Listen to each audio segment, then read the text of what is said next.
What's going on, Colts Nation? I'm Lawrence Owen. This is Colts Law. And, the start of the 2021 NFL free agency tampering period was an absolute blowout. Guys getting signed left and right throughout the NFL, just not with the Indianapolis Colts. So I decided to bring in Kevin Bowen. We're going to talk about just exactly that right after this.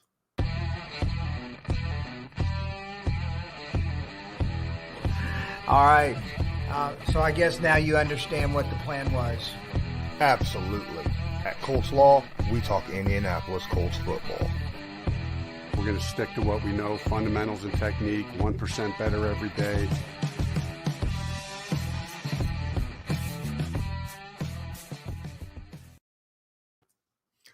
What's going on? Hey, Kevin Bowen, thanks for joining the stream. Appreciate you being here.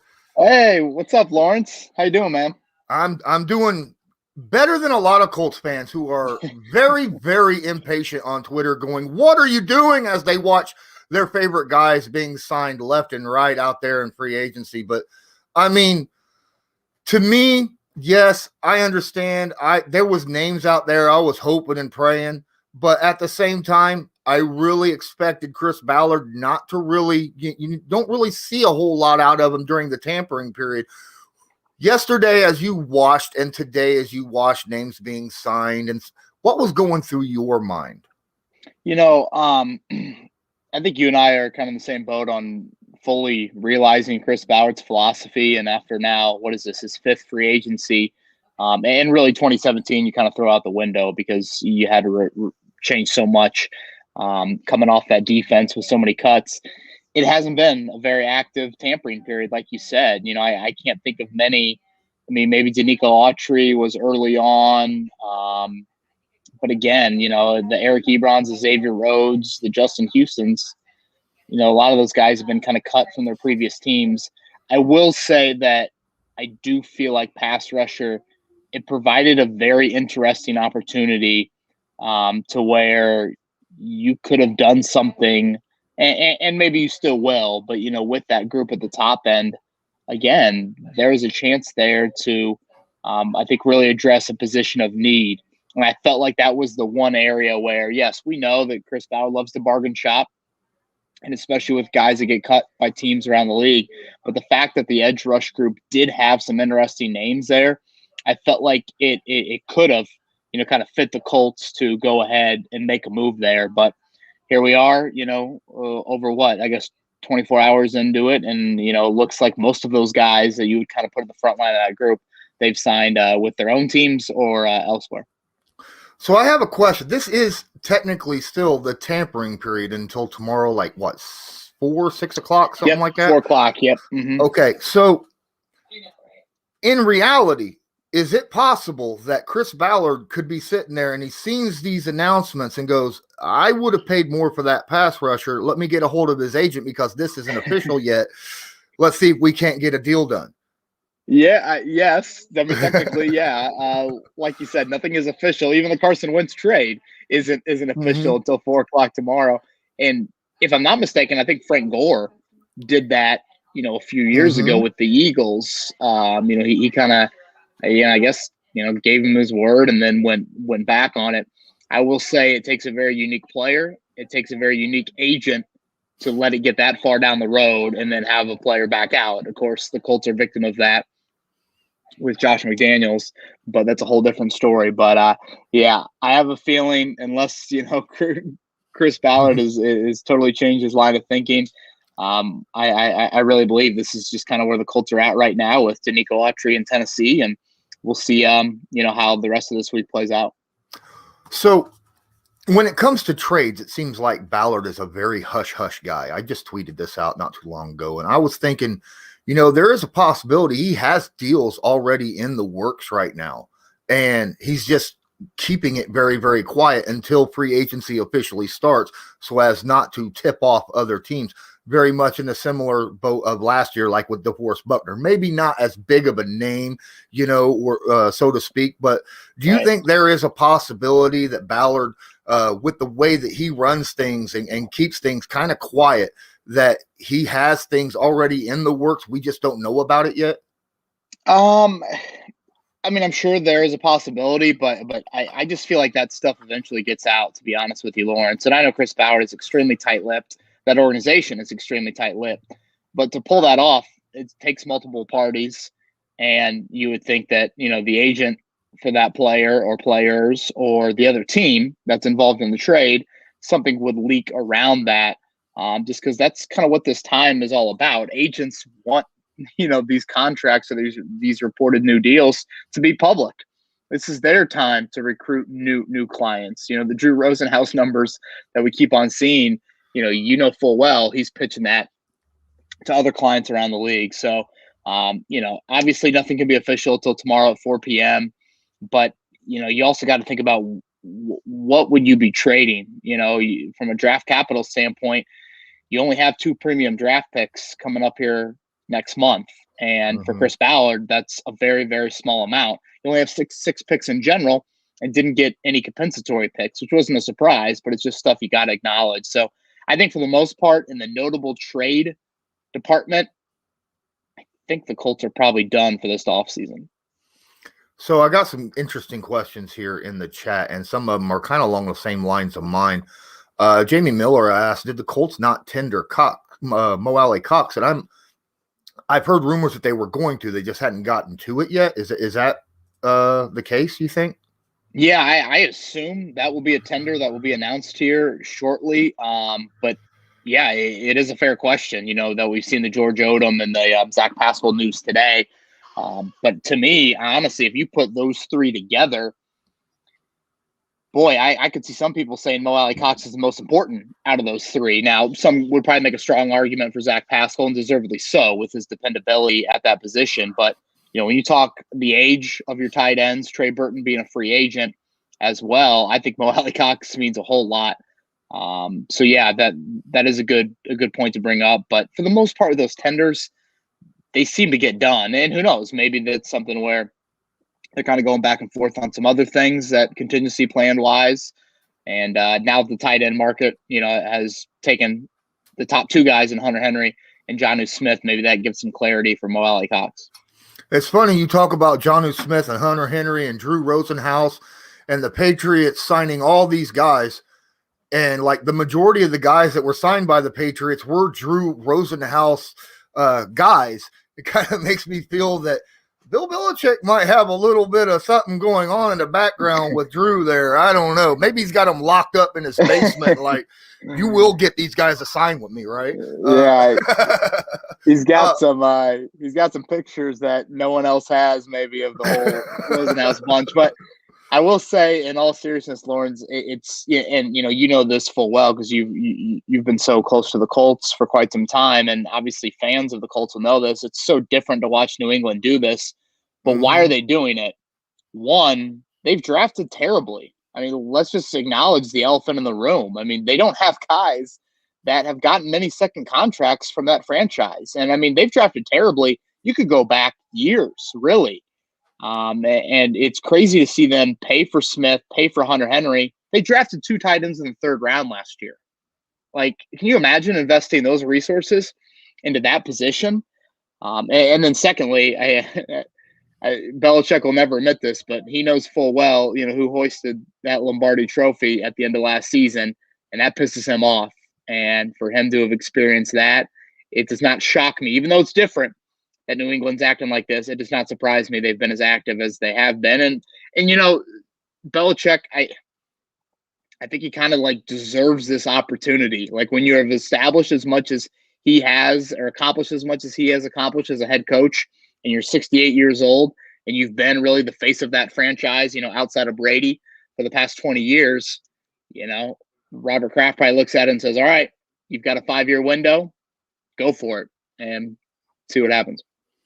So Brandon Nace brings up, holy crap, did Bill Belichick turn off the salary cap? Now, some things you have to realize that these guys have multi-year contracts, right? And a lot of these, they could be set up contract-wise where they're not taking big hits this year. Came out, I believe, Matt Judon's cap hit for this season is just over $6 million, even though it's like $13.5 million a year. So they could be setting this up for the long term, the long haul, and to be able to sign multiple players like what we're seeing. Yeah, and I also think you got to look at New England and their salary cap situation right now.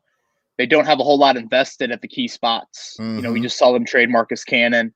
Wideout, I mean, when's the last time they've had a legit number one wideout? It's been quite some time. I guess you throw Edelman into that group, but still, I mean, his value isn't the same as some of these other wideouts around the league. Obviously, a quarterback, Cam just coming back on a one-year deal.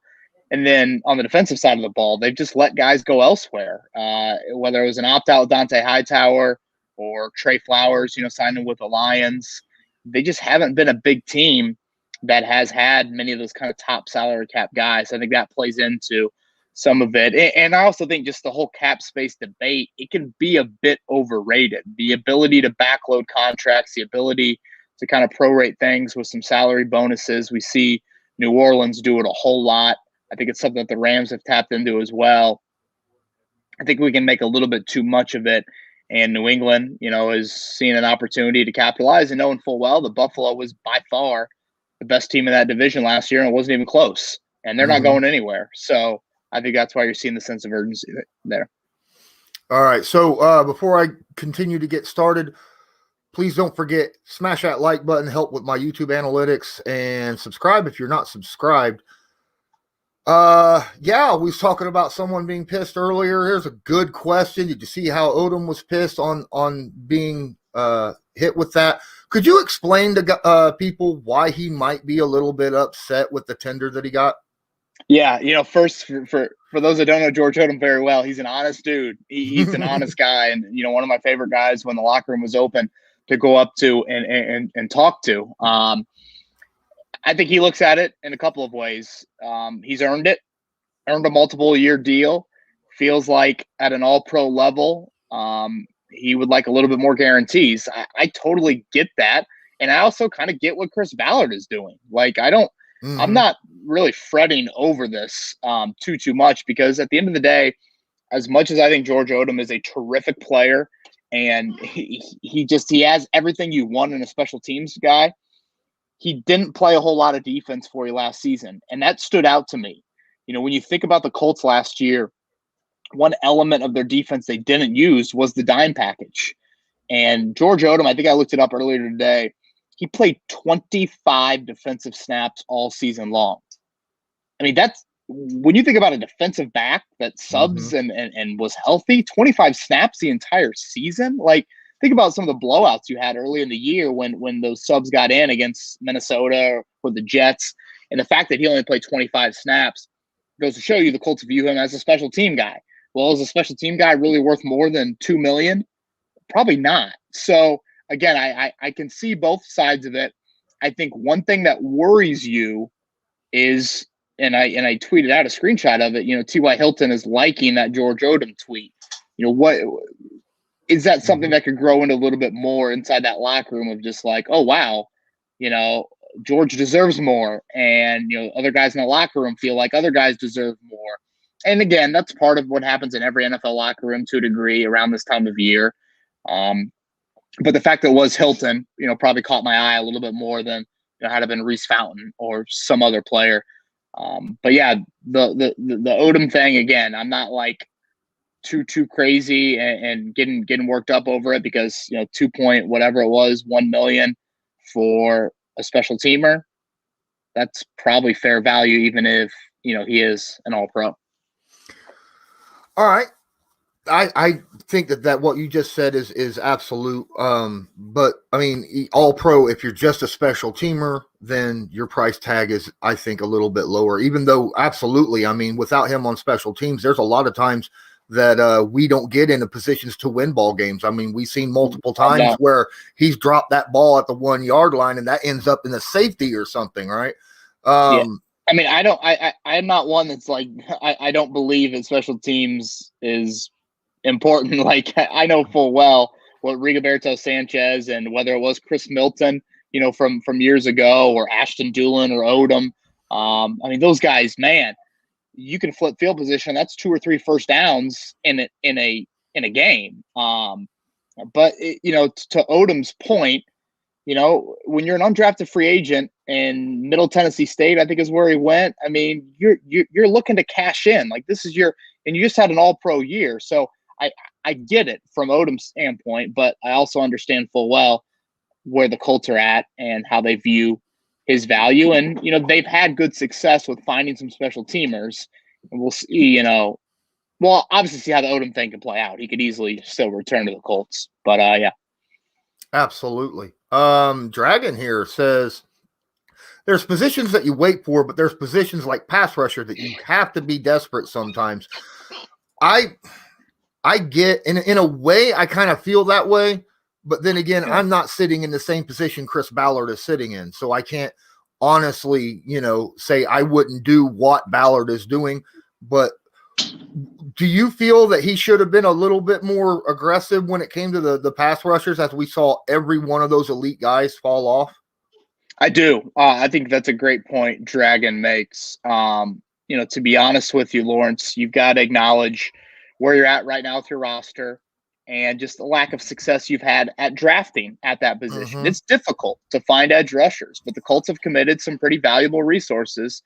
And, they've kind of swung and missed. The jury obviously still out on Kamoko Terry and his health situation.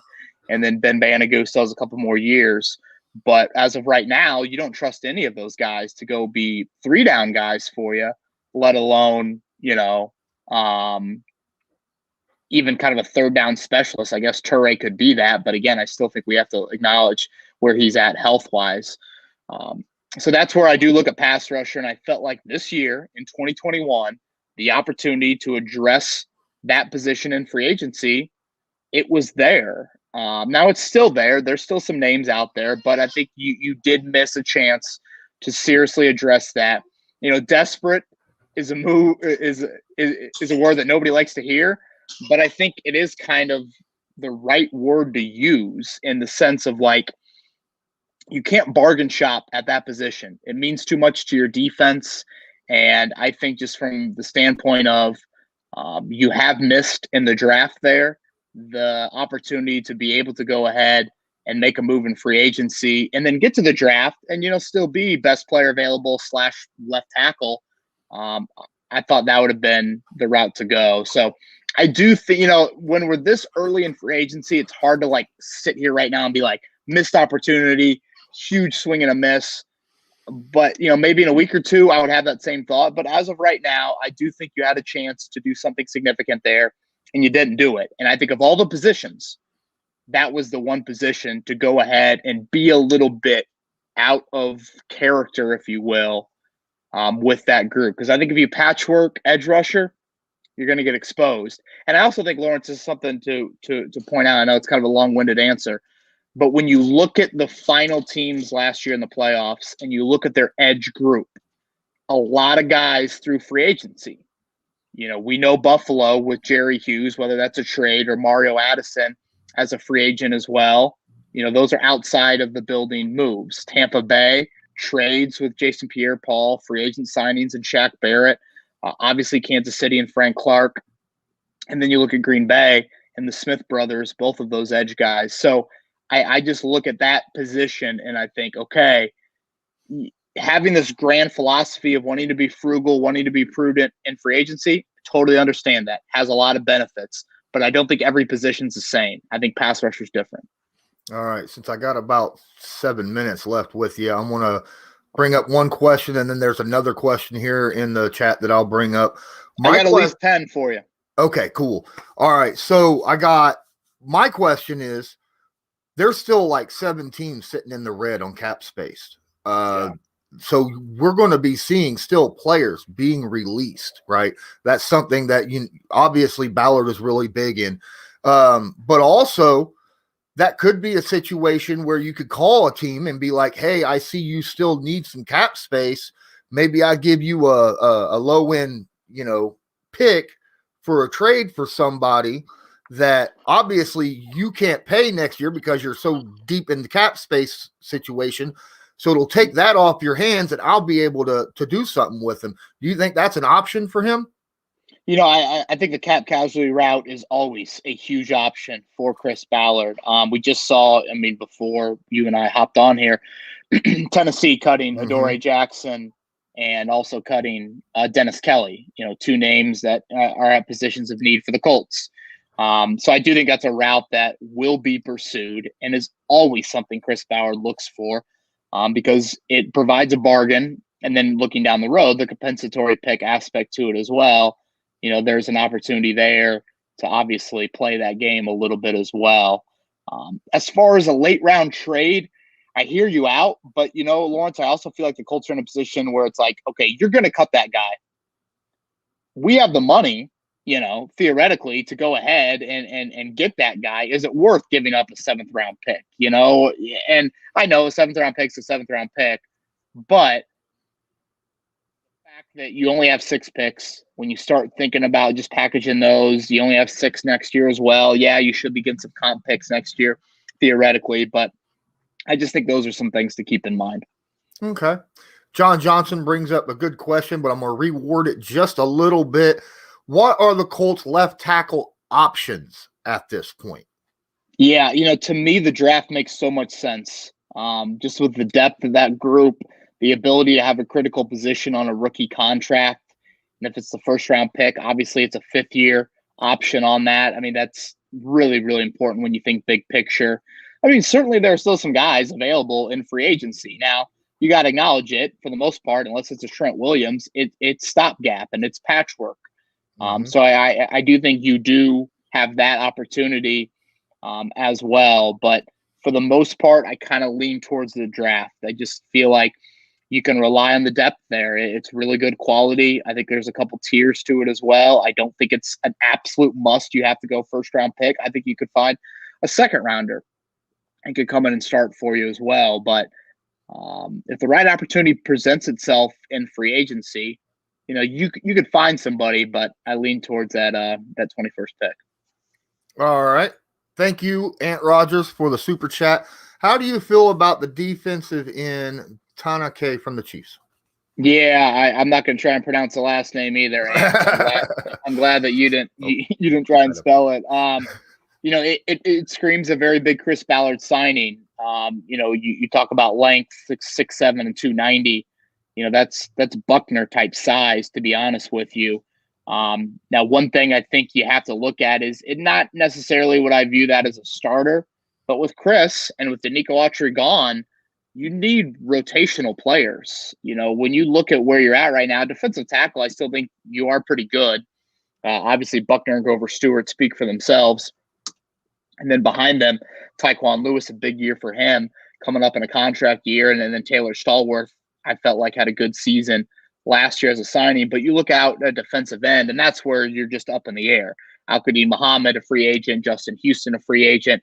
We talked about the 3 names, earlier of those young guys. I guess 2 really, and Toure and Banagu as well. So I do feel like he could be a rotational player for you.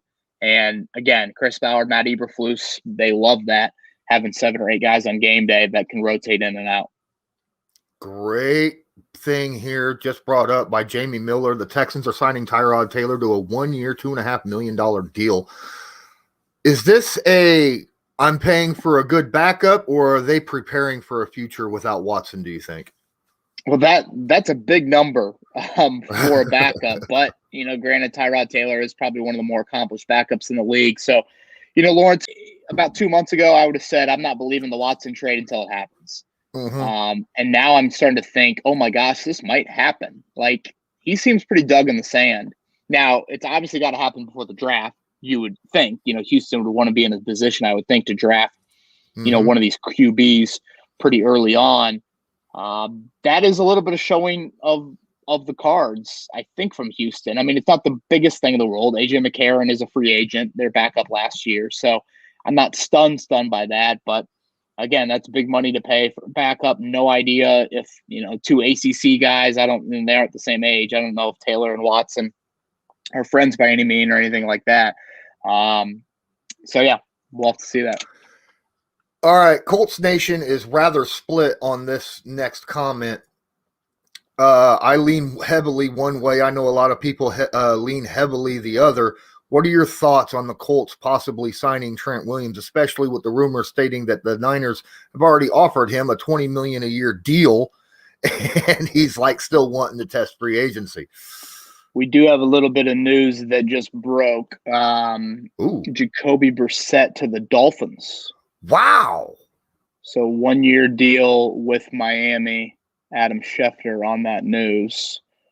Awesome. So yeah, good for Jacoby. I guess initial thoughts on that. To his backup.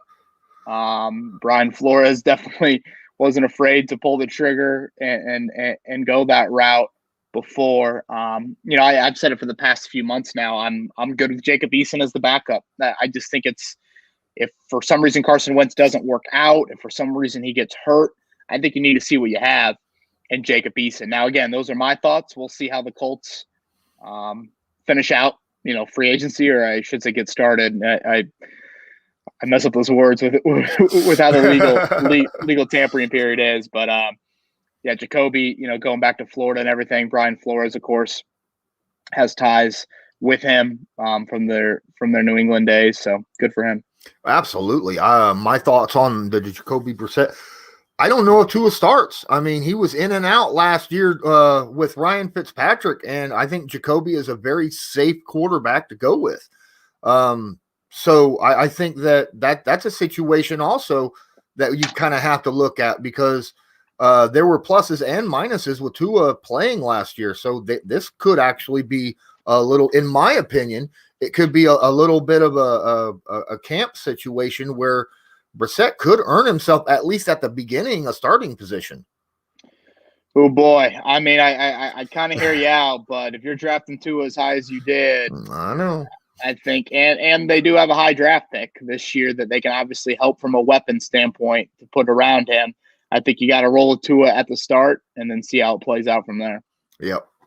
All right. Well, I've had you for plenty of time. I'll give one more question real quick. We'll see what's up here. Could Chris Ballard be targeting a trade, aka Daniel Hunter, to address the pass rush? Yeah, again, I just think draft picks are pretty precious, and I totally understand the question. And Hunter, when healthy, which has been an issue, has had a lot of production in this league for sure, but I just can't see. I mean, that'd be so polar opposite from what we're used to out of Ballard, spending that much draft capital. Big spot. Obviously we've talked a whole lot about it, but I can't see it. Yeah, I can't either, honestly. Not for Daniel Hunter. Maybe somebody else at some point, but I don't know. Well, hey, I want to thank you so much for joining. I really appreciate you being here. Could you give our guys, perhaps there's people in the chat currently that don't exactly know you or where to find you. Could you give them a little information about yourself and where to find you? Yeah, appreciate that, Lawrence. It's a K Bowen 1070 on Twitter. I live here in Indianapolis, cover the Colts for our ESPN radio affiliate, 107.5 The Fan. And so got a lot of written content up on that website. And then, like I said, K Bowen 1070 on Twitter. Have my own podcast as well, Kevin's Corner. So always enjoy hopping on, Lawrence. And hopefully some fireworks the rest of the week as it plays out, just for all of our sanity. Yeah, I hope so. Something, anything. At least when free agency actually starts, I would like to see within that first hour something happen. Anything, just to quiet Colts Nation up a little bit on Twitter, because there's so many people out there right now just losing their minds going, what are you doing? But we see it every year. All right. Thank you so much, and I hope you have a great day and a wonderful week. Have a good one. Awesome. Thanks, Lawrence. See you, man. See you. All right, that was Kevin Bowen from 1070 The Fan. I want to thank him again for joining. He's always awesome having Kevin Bowen on my show. Man, he's just a wealth of knowledge, and hopefully I could have him back again soon, maybe right after the draft, get his opinions after the draft. I think that would be a wonderful thing to have. I want to thank everybody who is here. I'm going to continue going, okay? I'll still be here. Take your comments and questions as I go. I see I got 60 people watching live. Thank you so much. Please don't forget to smash that like button. Helps with the YouTube analytics. And subscribe if you're not subscribed. Don't forget, there is a share tab right down here where you could share this stream to your favorite social media, whether it be Twitter or Facebook or whatever your favorite social media might be, or even certain blog pages or something. But thanks so much. So let's get into this. Let's talk some more stuff here. Brissett is going to be veteran leadership for Tua. Absolutely. We've seen nothing but great things from Jacoby Brissett, even though his starting position was just ripped out from underneath of him when the Colts signed Phillip Rivers, and still played, still in a good mood, good spirits. Obviously, his paycheck, warranted him to stay that way, in my opinion, but still was out there supporting his teammates and everything. So great moves. Does anyone know what the contract numbers were on that Brissett to the Dolphins number? If you do, please drop that in the chat. I'd love to see that. My thoughts on Tennessee getting Bud Dupree and Danico Autry. Good Lord, they needed it, didn't they? Outside of Simmons, they had zero pass rush last year. They were the league's worst pass rushing team in the NFL. The worst. So, yes, they needed Bud Dupree. Is Autry going to help them? A little. Bud Dupree may help them a little bit more, but I'm still not all that worried. I'm more worried about the Colts, what they're going to do with that left tackle position. I have a good feeling that Ballard, he drafts very good anyhow on the offensive line, so I'm not too worried about that.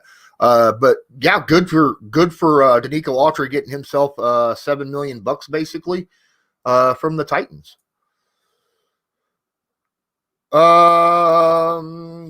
Sitting on so much. Colts are looking to get leftovers in a way, but in a way not. Yeah, all right. Thank you for the question, but I think Ballard is actually sitting out there, not necessarily looking for leftovers. He's looking for good deals on quality players, and he's not going to overspend on somebody. He's probably made offers to a lot of these guys, and he just got overspent. Or some of these guys that, were like, you couldn't pay like 13 mil for Yannick, or you couldn't pay blah, blah, blah for Jonnu Smith, right? He might not have seen some of these guys that we liked as fits for the Colts. So we got to keep that in mind as well. Going to be a big day for Indy tonight. We got a lot of, hey, don't forget, it is going to be a huge day for Indy soon. We got March Madness rolling in, and it's being held down there, in Indianapolis, as it always is. Trust me, Lawrence, Ravens fans are doing the exact same thing, especially since you're losing some players. You're not just not signing people, you're actually losing specific players. So that's kind of rough as well. So, yeah, I get you. I understand. Wow, that's sports. Found you through DPN. Love the content. Thanks so much. I appreciate that. Appreciate it. Honestly, Mark Patton, what free agent left do you think that we could go after? There are still quite a few free agents out there. I could see him going after defensive end. Granted, he hasn't really been great defensive end wise, pass rush wise in the draft. We still have a lot of young, unproven talent that has high ceilings that I see, but just haven't been able to put it together due to injury or something else. So I like that, the depth part. It's a good possibility he might leave one of the defensive end positions to be won by some of our young guys already on the team. And he's looking at the other defensive end position to fill. There's still quality guys out there. Maybe not some of the guys that we're looking at, and don't forget, there's still a lot of tight ends and wide receivers out there. Yes, Hunter Henry and Jonnu Smith are gone, but there's still a ton of guys out there that I like for the Colts that could absolutely be signed still. So, and wide receivers, not even half of the big names out there have been signed yet.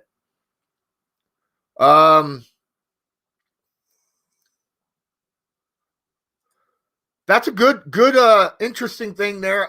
Lewis Ocean says, I feel like Brissett could have started somewhere else, but also being a backup to Tua, because he'll probably get a lot of playing time due to the injury concerns. That is a good point. Very, very good point. I'm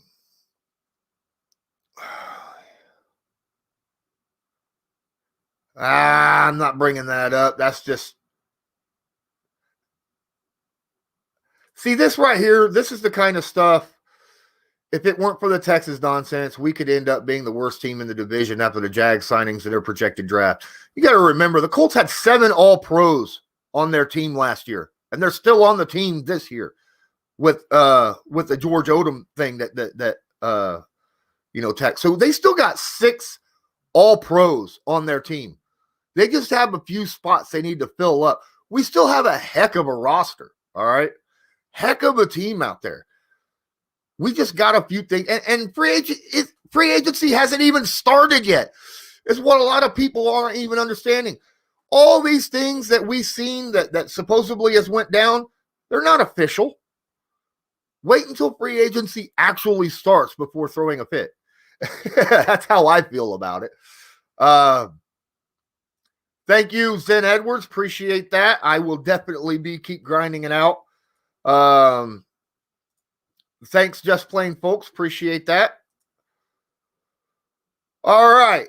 Ooh, we got more. If I missed one, let me know. But Sarah, love the Colts. I love Ballard and love your content. Thank you. Appreciate that, Sarah. Very, very much. This is a situation where Colts fans just need to sit back and realize Ballard has a plan, right? Every year we go through this. Every year Colts fans are going, man, the only year that we didn't have this was last year when they signed Rivers and then they did the DeForest Buckner trade. But the Buckner trade happened the day after free agency started, right? Last year. And free agency during the tampering period, the Colts, you didn't hear nothing from them. So just sit and wait and relax and know Ballard has a plan. It's going to come out. You just have to wait and see what goes on.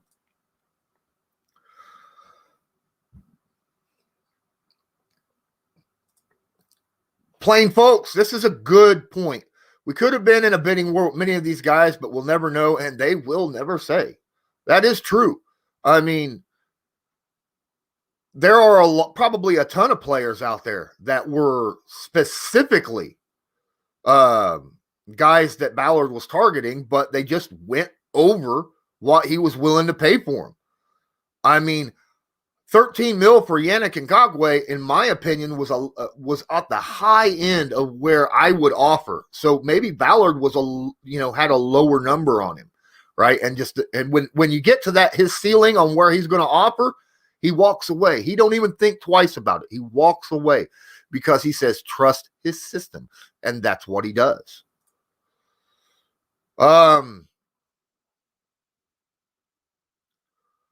Let's see here.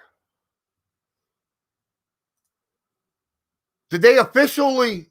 Oh yeah, Zach Ertz is on the trade market now. I was getting ready to say, is he? I mean, you still got Rudolph. I don't think Rudolph has been signed by anyone either. And then don't forget, there's guys out there that I absolutely love that are a lot like Jack Doyle, in my opinion, when it comes to tight ends. Those do-it-all kind of tight ends that the Colts really love using, the guys that can block and catch. So I'm not too worried about it. Alex says, been saying it was a mistake to go cheap at defensive end. It's nice to see some others that think the same. I agree to a point. I would have went a little bit higher on some of these defensive ends, but to be fair, none of these guys that were out there that were truly available, if you think about it, were premier guys. Bud Dupree was okay. He was okay, but he had injury concerns, right? Yannick Ngakoue had one good season, right? So he wasn't specifically proven, but I liked him. Some of these guys and some of the bigger names, just got signed by their own teams, like Barrett.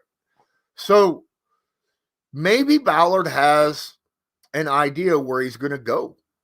I got to hope that.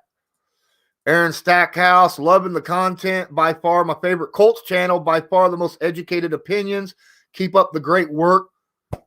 Appreciate the love, my guy. Really do. Appreciate it. Zach Ertz was always on the trade block. He's been on the trade block for a while. The problem is the Eagles, from what's reported, they want a third or a fourth round pick for Zach Ertz. And I just don't see that happening. I don't see it happening. You could legitimately see Zach Ertz go for probably a 6th round pick if he goes, in my opinion. I think Ballard's probably like, I'll give you a 6th for him. Maybe a 5th high end, but I don't see anything other than that. And the only reason he would do that is to not pay the full contract that it would, on a trade. At that point, he would have him on a lower contract. He wouldn't have to re-sign him. And he'd only be paying the salary and not the bonuses. Otherwise, he might just wait and see if they release him and then sign him that way if he's not really worried about the total cap money.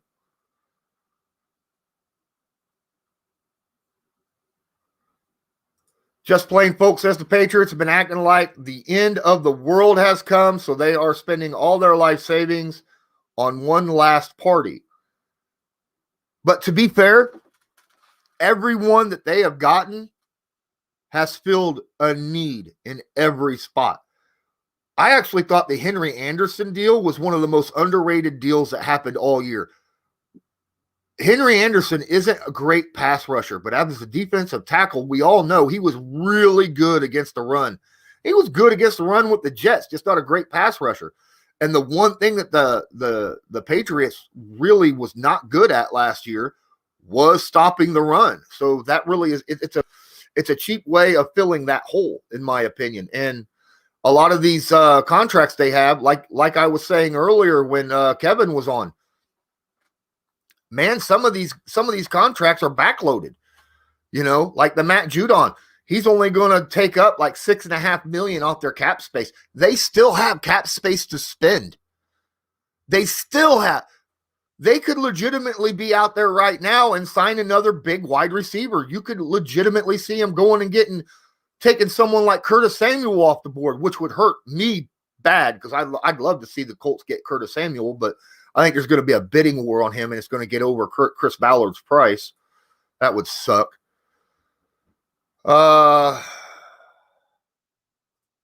Viewers from the Tris, no one's going to give him that pick. At least the Colts won't. No, not a 3rd or a 4th. That's just way too much. 5th high end. Yeah, that's what I'm saying. The Colts could get him if he got released. MM says, yeah, it's possible. But like I said, there's other guys out there that could be gotten. The Jaguars had a tight end last year. I think the Colts could use. The Seattle Seahawks have a tight end last year that's a free agent that I think the Colts could use and would fit very well. So, yeah, there's still plenty of guys out there.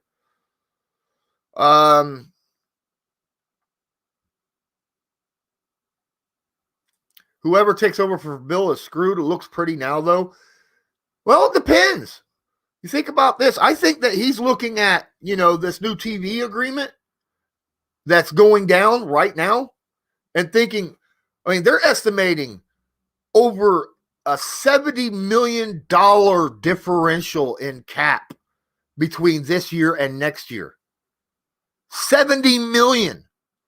And I think he's just, going through that whole situation. Or maybe it's not next year. Maybe it's the year after for the new TV deal. But either way, he's probably putting a lot of that in. I personally, I understand doing that, but at the same time, I can't go by what ifs. I want to go by what is, right? I don't want to put myself in a situation assuming there's going to be more money and then backloading contracts. And then if it doesn't happen, you're sitting there like the Saints was looking at the beginning of this free agency going, oh crap, I'm 130 million in the freaking hole. What do I got to do? I got to get rid of a whole bunch of players to make cap space. So, I mean, you're taking a risk of doing that. Hey, 80 people in the live stream right now. Thanks, guys, everybody. Please don't forget, smash that like button and hit the notification bell and subscribe if you're not subscribed. Hit the notification bell so you'll be notified next time I go live. Tomorrow, I am going to be on here with another guest at 5 o'clock. Kent Sterling will be joining me to discuss other free agency options. So make sure you get subscribed, hit the notification bell so you're notified when I go live for that tomorrow. Let's see where I hate it when that happens. Michael H. Lawrence and Bowen on the same stream. What a world we live in. Bowen had to leave after about a half an hour, but man, I love having Bowen on he's been on my stream, I think 3 times plus a couple times on my just audio podcast. So Bowen and I have got a pretty good history together. Same with Jake Arthur and a few other guys. I love talking to these guys. They're great information, stuff that you can really absorb and be able to understand how the NFL works, you know, especially with how the GM works, some of the players, things of that nature.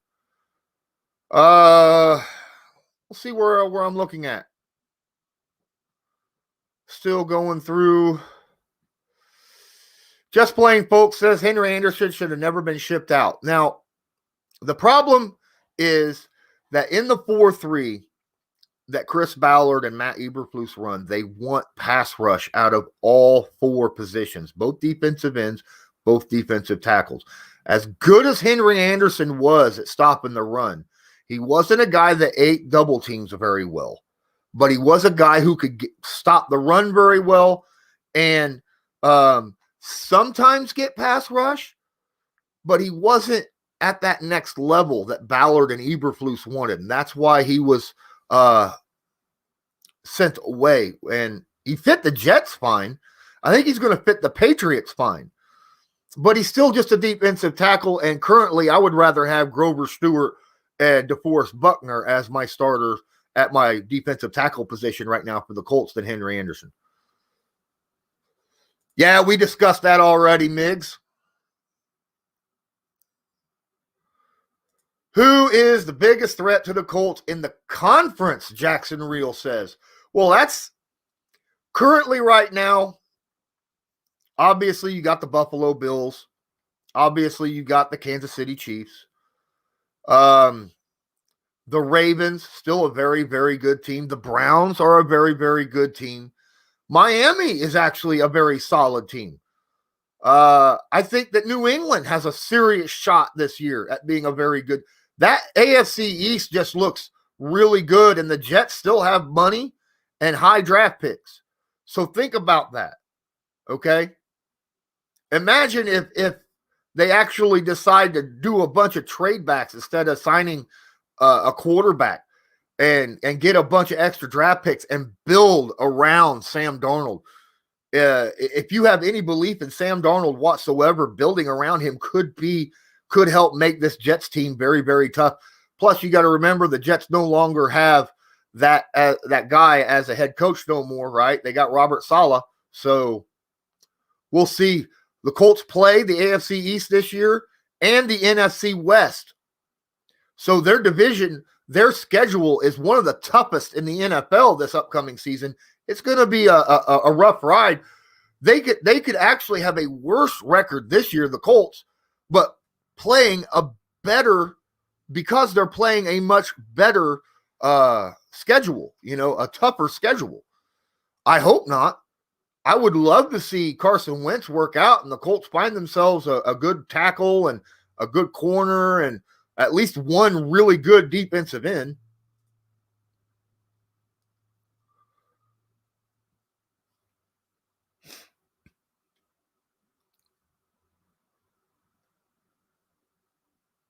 Sorry, guys. Yes, O'Shaughnessy. I like O'Shaughnessy. And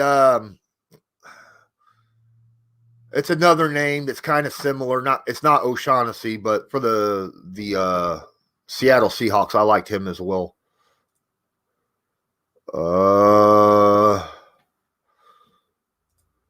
Yeah, 20 million for 2022. And then I think it's like 240 million, I think, for 2023 is the estimated. It's going to go up drastically. At least that's the estimated, but I can't really sit here and say, oh, I'm going to go by that, because I don't want to be in a situation where, I'm relying on something and it doesn't happen.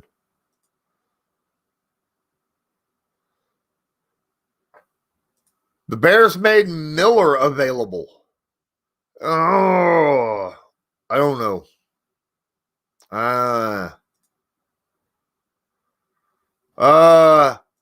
Thank you, Jacob Hollister. That's the name I was looking for. Chuck and you, yes. Appreciate that. I knew the name, and my brain was just coming up dead for a reason. I have no idea why. The Richard Chuck asks, how would you feel about Trent Williams at this point in time, depending upon how the salary, how the cap, how I could see the Colts signing him now when I think about it, depending upon how his contract would be structured. Okay. That's the only problem, because he wants more than $20 million a year.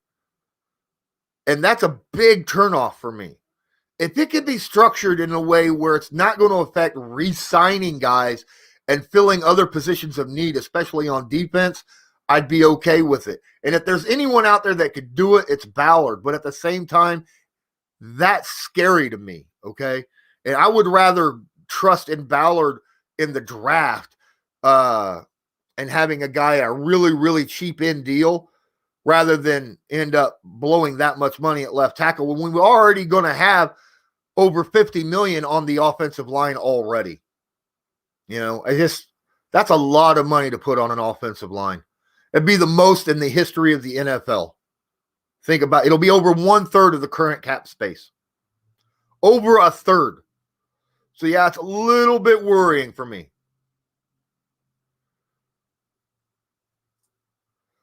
After losing Archer, I think we need to act quick. I really don't think we didn't think that we would lose him. I don't know. Justin Houston's still on the market. There's still other guys out there on the market. Plus, Ballard could trade for somebody. We'll see. I know he's got a plan at defensive end, and it's a plan, obviously, that none of us know what it is. Or maybe just some of these guys got overbid on him. Like I said, it's just stuff happens. Yeah, I feel kind of very similar to that. All right. Just Plain Oak says, hey, Lawrence, please explain the second round tender on Zach Pascal. All right, so the second round tender is very simple. What it is, they dropped money on Pascal. This is the tender, like $3 million, I think it was. It might be a little more, I'm not sure. But this is how it works out. Another team can offer more money. The Colts can then match it. If a team offers more money than what the Colts are willing to pay, then that other team also has to give the Colts a second round pick in order to sign Pascal. That's how that works. Okay? So we could lose Zach Pascal, but how many teams do you think are willing to not only pay Pascal, but also give up one of their second round picks in order to acquire him? I don't think that's going to happen.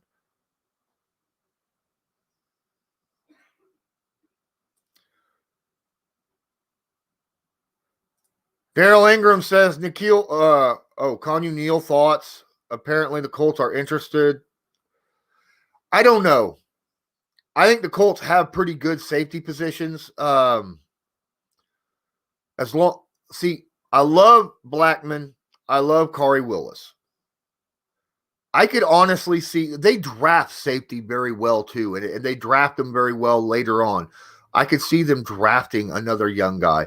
Plus, don't forget we got guys coming back from COVID, so I don't know if Keanu Neal will be in the thought. I mean, they'll probably look it over and decide, but I don't know if they'll pull a trigger on something like that.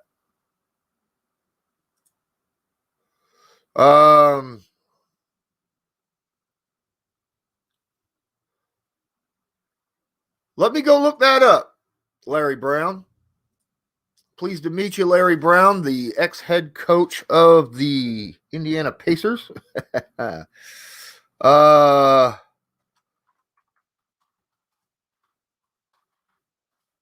Pretty simple.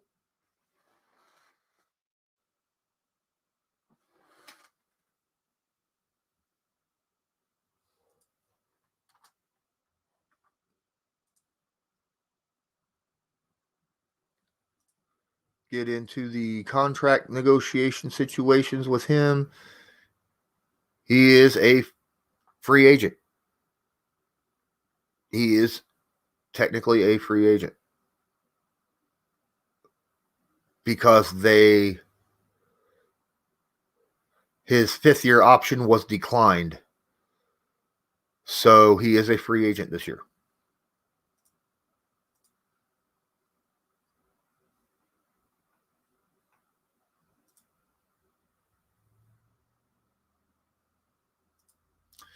Yeah, Zach Pascal will end up staying. What's up, Zach? Appreciate you being here. Says he's open to playing linebacker too. I get that, but good Lord, man, the Colts have got so much linebacking core right now. Even if Anthony Walker walks, which is probably what's going to happen, the Colts have a lot of talent at linebacker. I don't have a problem with the linebacker situation.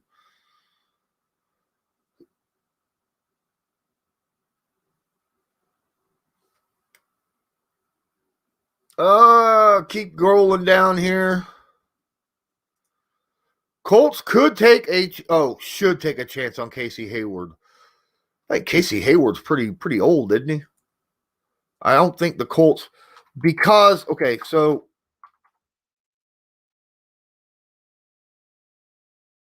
yeah, he's 31. I mean, it's possible, but they're going to go after a corner. You would think that they would want to bring back somebody who already played incredibly well for him last year in Xavier Rhodes. So I don't think they're really, really high end on that. There's still cornerbacks out there that haven't been signed. So, yeah, I think really, in all honesty, I think Chris Ballard wants to go younger if he's not going to re-sign his own guys, right? If they're guys that he's not re-signing to his own team currently, I think he'll want to go younger with that situation. Like same way with defensive end. You know, if he's not re-signing Janico Autry or Justin Houston, I expect him to go younger at that position. I don't think the Colts will sign Kenny Golladay because Kenny Golladay isn't able to really get a whole lot of separation. Almost all of his catches was contested. And if we need a contested catch guy, we have two of those in Zach Pascal and Michael Pittman Jr. And Michael Pittman Jr. and Zach Pascal has shown the ability to get open more than what Kenny Golladay has been able to get open. So I think the tender on Zach Pascal nullifies that situation.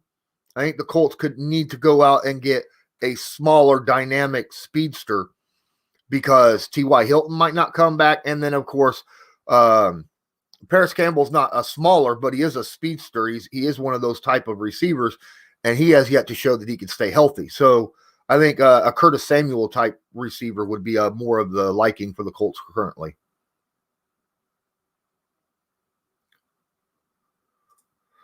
Speaking of guys coming back from COVID, Jamie Miller asks, what do you think a year off does to Marvell Tell? Not a lot, I don't think, because I am sure that these guys, even though they took a year off, were working out at home. And don't forget, this year you're going to have training camp. You're going to have OTAs. You're going to have all this kind of stuff. So they'll have time to get back into football shape as opposed to last year when none of that happened, right? So they're going to have the time to get back into football shape. I don't think it'll really affect Marvell Tell too much.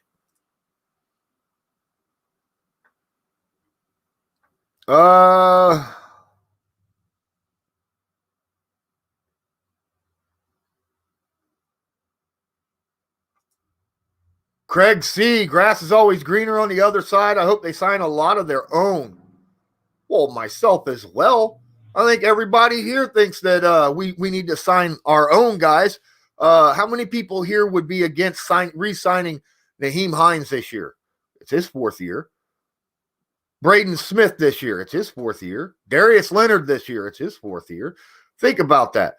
I mean, even Jordan Wilkins, he's his 4th year. I don't know if he gets re-signed, but he is an underrated backup running back, big time. And I think that he has potential to be a very good running back as a starter somewhere. So, yes, there are guys that the Colts need to re-sign this year. I can't give you my thoughts on him yet because I haven't really watched him a lot. I apologize.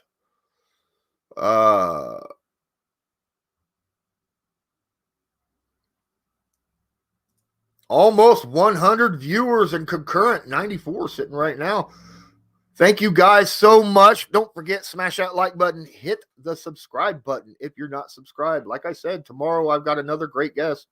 I don't know how long he'll be here for. Do you think losing Jacoby will come back to bite us in the butt, or do you believe Eason is ready to be the quarterback too?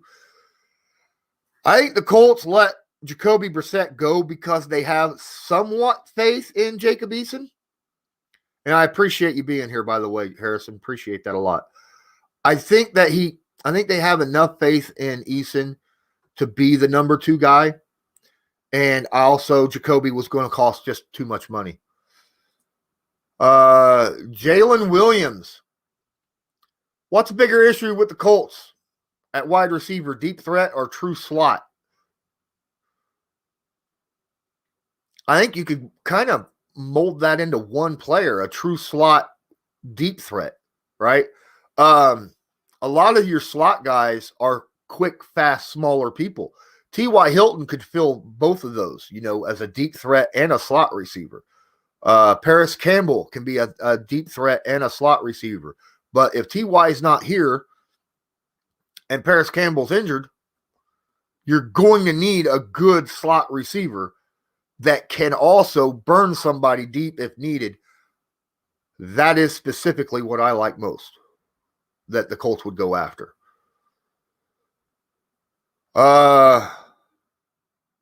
Could you see a Jordan Wilkins trade at draft? Dan Got the Plans got an interesting question, and that's possible. I don't know how much Jordan Wilkins would be worth, but that is definitely a possibility. I didn't actually think about that. I don't know if you get a 6th or a 7th for him, but I mean, if you look at his stat sheet, he's obviously really, really good, and he runs very smooth. So, we'll see. Chuck Millsap says, bring back all of our guys already. With Wentz, last year's teams would have beat the Bills. I think you're probably right, especially if he had a full season already throwing to these guys. Braden Sulla says, is there any chance Matt comes back, do you think? I hope so. I think there is a slim chance Marlon Mack re-signs with the Colts on a 1-year prove-it deal just so that he could show the NFL that he's back from that Achilles tear.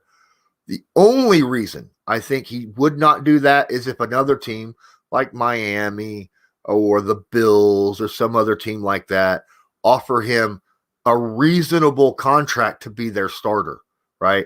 Which that could legitimately happen.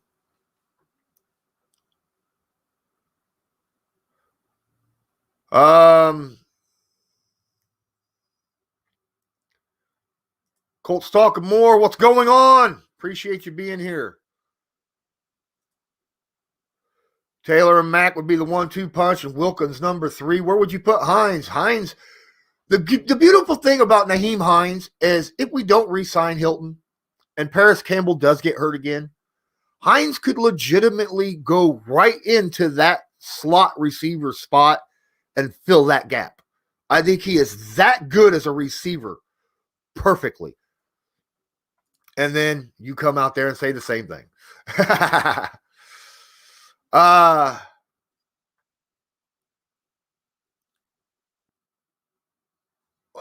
still looking at some of these names.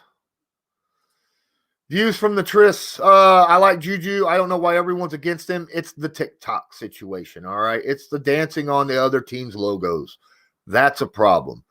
That's not something that Chris Ballard, Frank Reich, or anyone like that would probably stand for the Colts. You don't want to give another team any kind of extra ammo in their head to get angry about something. Okay? That is, a lot of teams feel as though that's very disrespectful, and they would use that as fuel.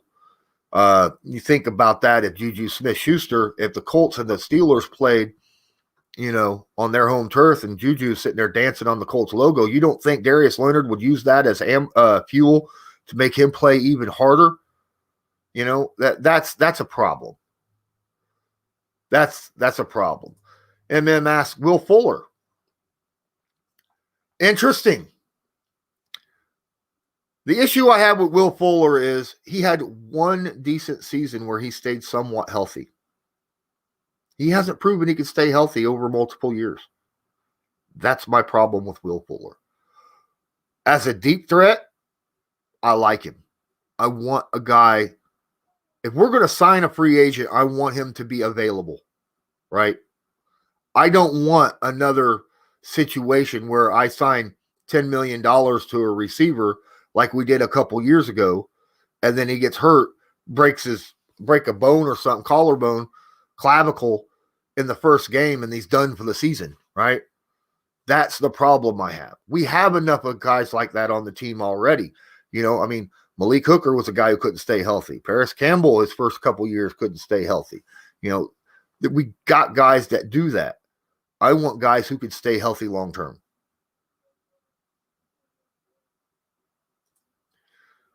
Daryl Ingram, what do you think about Kerrigan on a 1-year deal? That's an interesting question as well. Ryan Kerrigan wouldn't be a bad idea on a 1 year. I wouldn't want to spend a ton of money. The guy's not exactly young.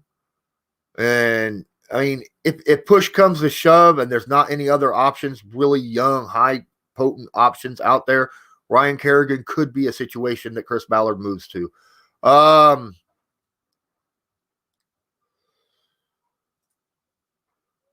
right, James Smithson, appreciate you being here. You see where he's got it at Colts Freaks. That is a blog place on for the Indianapolis Colts. Go check them out. They're really cool. Just type in Colts Freaks into your browser. You go check it out. They are always accepting people to come in and talk Indianapolis Colts. Chuck Millsap says, John Brown, if we don't bring that TY, I would not be opposed to it. I don't want to give him $10 million a year because, again, another guy who's not been able to stay healthy, but he is legitimately in the TY mold. So I get that. Jalen Williams says he's an Eagles fan and what's the deal with Malik Hooker besides the injuries? That's it. Malik Hooker is a solid. When he first came in, he had issues with angles and tackling. He was great against the pass, but when it came against the run, he had issues with angles and tackling. As his career developed, he got better at that. I think if he could stay healthy, Malik Hooker could be an all-pro safety because he continues to get better year after year. The problem is, can he stay healthy to do that? That's my problem. I watched Patrick Peterson last year. There's a lot of people out there that say they like it. I don't know. He was terrible last year, legitimately terrible. But at the same time, I didn't look to see if it was injuries that kept him down. So that's a situation where I need to look at his tape, because the same situation with Xavier Rhodes. I was like, yes, he was bad, but once I watched the tape, I realized that he was still really, really good when he was healthy. The injuries held him back. So I was all excited about the Colts getting him. If the situation is similar with Patrick Peterson, I'd be okay with it. But if it wasn't, and it's just a drop in his abilities, due to age, then I might want to back off of that. Has anyone signed Joe Hegg? I don't think they have. I'll give you a quick chance. I'll look real quick, but let me give a quick.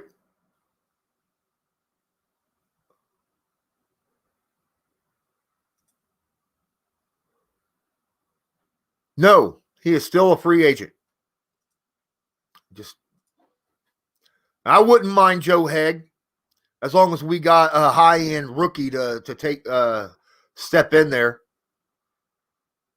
That's my thing.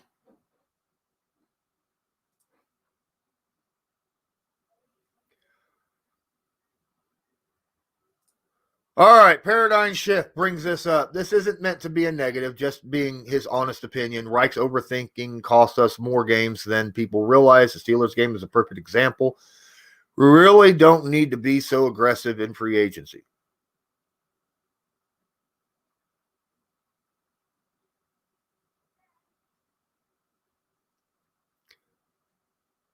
Okay, so he's pro not being aggressive because he feels that our roster is still good. Ballard's building a good team. He thinks that Reich's decision-making has kept us out of games. I will also say that Reich's decision-making has won us games as well, okay?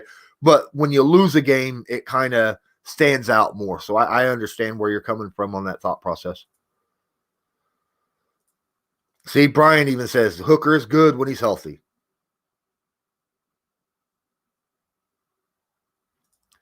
Are you worried that Ballard won't end up signing any premium defensive ends in free agency at the rate that they're getting signed? No, I'm not. Even if we don't get a premier, there's still a chance that he could trade for someone. There's a chance he gets a good one in the draft. I think he has a plan. I think I'm trusting his process. That's what I'm doing. All right. I'm trusting his process. I'm sure that there were pass rushers that were out there currently right now during this tampering period that he is contacted with. It's just, other teams went above and beyond what he was willing to offer that specific player.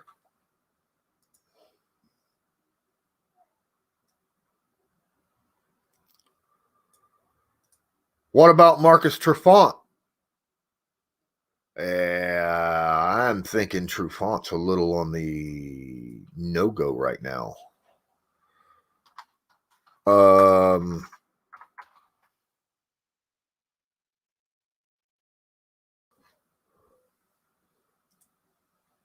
Hold on.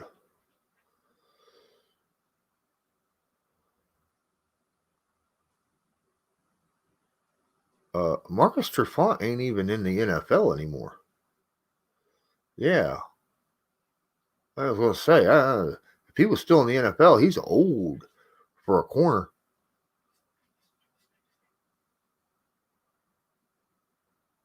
Wait, maybe we're talking about the wrong guy.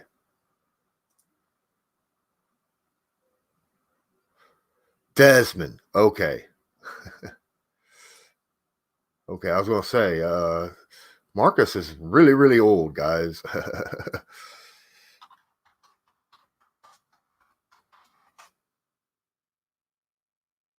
Let me check this out. There we go. Desmond Trufant. He's also 30. And he's not a free agent. You know that, right? unless he was just released. Was he just released? Because he signed this year still with the Falcons. So just to let you know, he's still a Falcon. Now, would I be willing to trade? And he's not really that much money.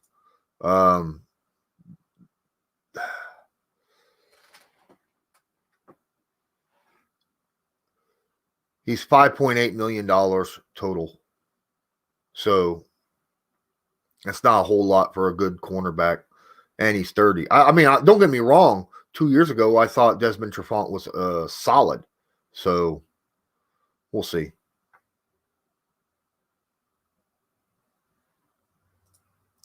Why doesn't anyone want to come play for us? Is it because the Colts and nobody thinks we're a real team? No, trust me, that is not the case, okay? I have seen a lot of players, coaches, just different stuff coming out talking really positive about the Colts. But this talks, okay? And because of what Ballard does with being very kind of frugal with what he spends, that kind of keeps a lot of players away, in my opinion. It has nothing to do with whether or not they like the organization or not.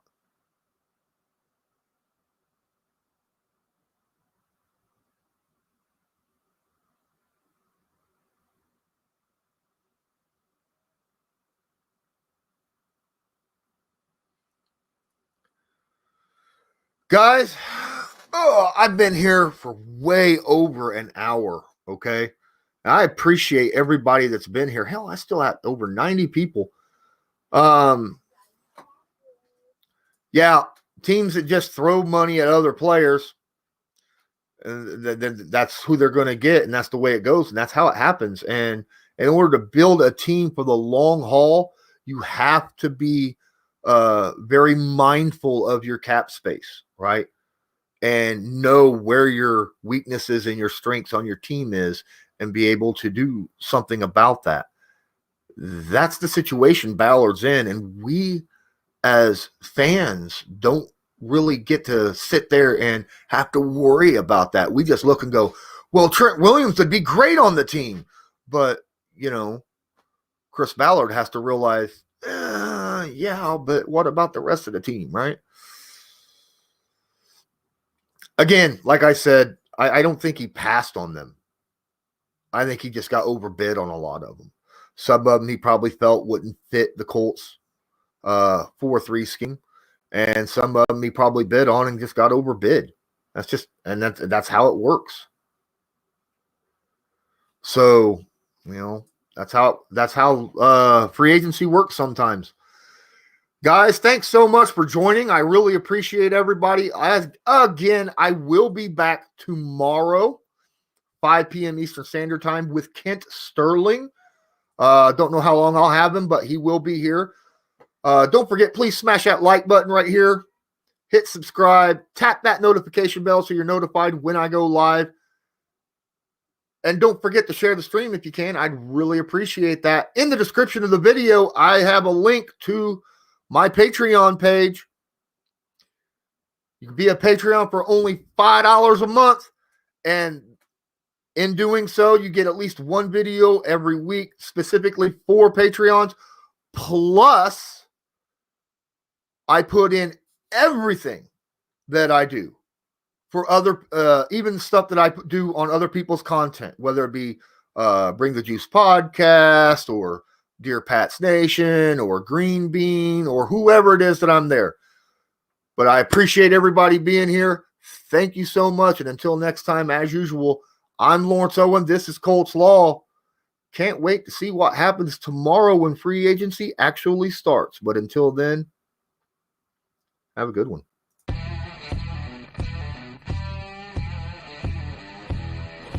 All right. So I guess now you understand what the plan was. Absolutely. At Colts Law, we talk Indianapolis Colts football. We're going to stick to what we know, fundamentals and technique, 1% better every day.